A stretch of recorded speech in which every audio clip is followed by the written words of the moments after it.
What is going on, my Houston fans? The Astros are headed to the World Series against the Philadelphia Phillies. Hopefully, we are getting our second ring in 5 years. I am predicting a 4-1 series for our Houston Astros.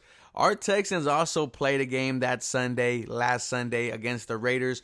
38-20 was the final score. Our Houston Texans played a 3.5 good game of football right up until, the 3-minute mark where Davis Mills throws that horrendous pick six, and it was kind of dead right there. And there are bigger issues than just the quarterback for this Houston Texans team, because when you look at the way we lost this game, Davis Mills maybe played his best game all season. A game on the road, 2 touchdowns, 300 yards, dropped an absolute dime to Philip Dorsett in the end zone, was making big throws, some key third downs to extend drives. That touchdown was on a third down, I do believe.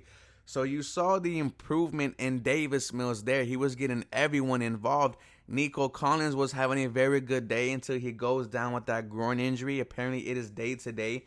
Brandon Cooks had some catches, but Brandon Cooks is kind of worrying me because it seems like after the firing of Jack Easterby, he is salty. He is liking tweets about him being traded. So what the hell is going to happen with number 13? Is he bought in or not? If you're really not bought in for Jack Easterby, then I absolutely don't want you.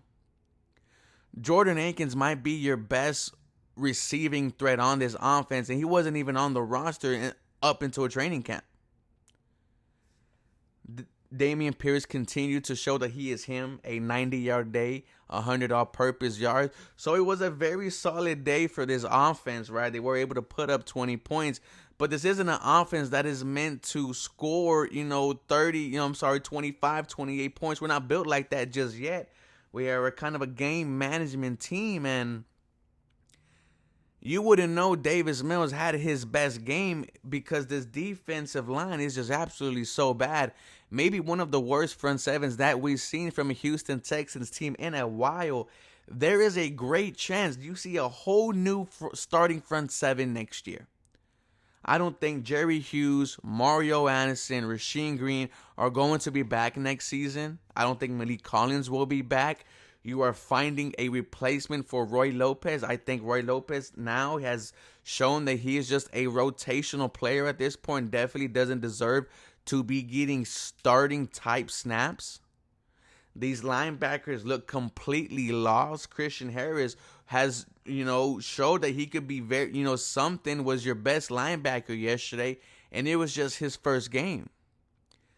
Christian Kirksey and Grugier Hill look absolutely lost out there. A horrible front seven. You are definitely going to need a new one next offseason. That's why you're asking so much from these safeties. You're asking a lot of these corners of these slot guys because this front seven is just absolutely so bad. Josh Jacobs, 143 yards. He didn't get touched until 7 yards on every single run. That is absolutely crazy. Your secondary should not be the first one putting their hands on the running back. And I'm just going to run down some of the stats here because Derek Carr didn't even have a good game. 241 yards at 11 yards a pass.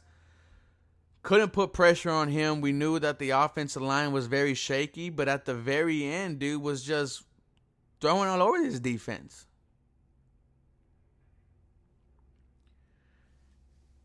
Can't put pressure on the QB whatsoever. This defense really let the offense down, and it is something that it's just going to continue to be a problem week in and week out. So if you're thinking that Bryce Young or CJ Stroud is going to solve the issues for this team, that's just absolutely not the case going on. Right now, this Houston Texans football team is not really good. We have the Titans coming up on Sunday. Y'all let me know what y'all think. As always, go Texans. You'll have a very blessed day.